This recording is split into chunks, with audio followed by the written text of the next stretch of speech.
Saudara dikasih Tuhan, Amang Inang, adik-adik remaja, pemuda, dan juga adik-adik sekolah minggu yang saya kasihi, demikian juga kehidupan kita manusia.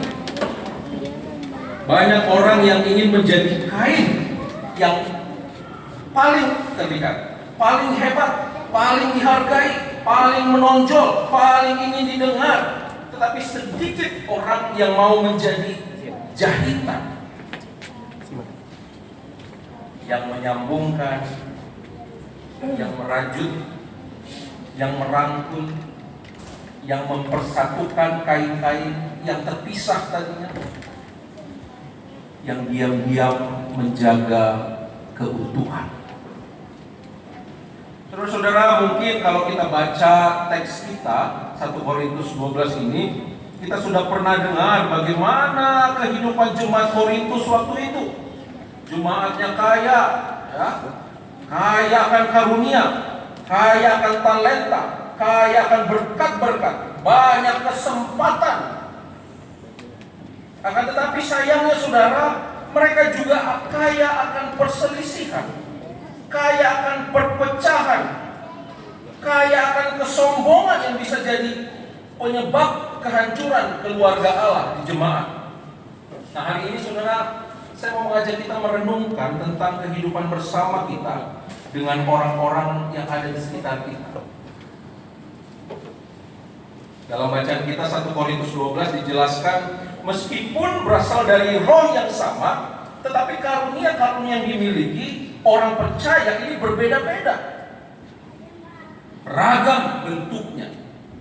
Ada rupa-rupa karunia, ada beragam pelayanan, ada beragam perbuatan ajaib, tetapi semua itu berasal dari satu Allah, satu Tuhan, satu Roh, dari Bapa yang sama, dari Anak yang sama, dan dari Roh Kudus yang sama. Sumbernya sama, dikeluarkan dari mata air yang sama. Walau berbeda-beda, tetapi memiliki kesamaan, yakni penciptanya sama. Kalau kita memahami atau mencermati, ada tujuan mengapa karunia-karunia tersebut diberikan. Di ayat 7 digambarkan di situ, tetapi kepada tiap-tiap orang dikaruniakan penyataan roh untuk kepentingan bersama. Saudara, dengan menggunakan semua karunia tersebut, Roh Kudus dinyatakan. Kuasa dan kepentingan Allah tampak dalam karunia-karunia tersebut. Saya menggunakan pemikiran dari seorang teolog, Matthew Henry, di dalam memahami atau menerangi teks yang kita baca ini. Perhatikan saudara, bahwa karunia tersebut dibagikan bukan hanya demi kehormatan atau kepentingan, apalagi keuntungan dari orang yang memperolehnya, dari orang yang mendapatkannya. Karunia-karunia itu bukan demi kepentingan kita, sang penerima karunia.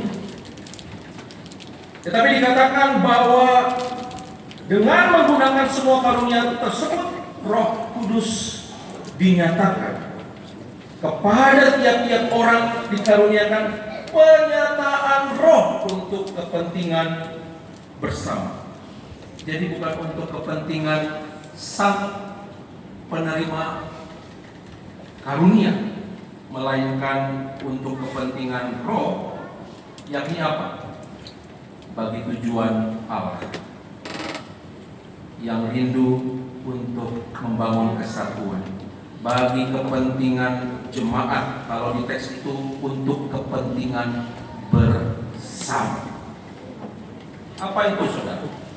Membangun tubuh, menyebarluaskan dan memajukan Injil. Jadi saudara, apapun karunia yang diberikan Allah kepada kita manusia, itu adalah dalam rangka supaya manusia dapat berbuat baik dengan karunia tersebut. Tidak ada orang yang boleh menggunakannya untuk diri sendiri. Yang diberikan, dikaruniakan supaya memberi dampak, mendatangkan keuntungan bagi gereja, kuliah, serta memajukan Injil dan kekristenan. Kita percaya bahwa gereja tempat kita bertumbuh adalah gereja yang bisa membimbing kita, yang lewat berbagai program tadi diceritakan di dalam, dibacakan di Warta, banyak sekali program yang dilakukan oleh HKBP Taman Mini. Lewat program itu semualah kita membangun iman kita, menumbuhkan, menyebarluaskan kesaksian Kristus di tengah-tengah wilayah kita berada ini. Jadi karunia sekali lagi bukan untuk dipamerkan, tetapi untuk melayani, bukan untuk disombong-sombongkan atau gagah-gagahan, melainkan untuk membangun. Saudara-saudara yang dikasihi dalam Tuhan Yesus Kristus, syarat di dalam sebuah persekutuan, kebersamaan, kesatuan, entah itu di rumah atau di gereja, supaya bisa tetap utuh, merekat kita, melekat kita satu sama lain, itu adalah apabila tiap-tiap orang kita ketika mau melakukan sesuatu itu bertindaklah selalu untuk kepentingan bersama.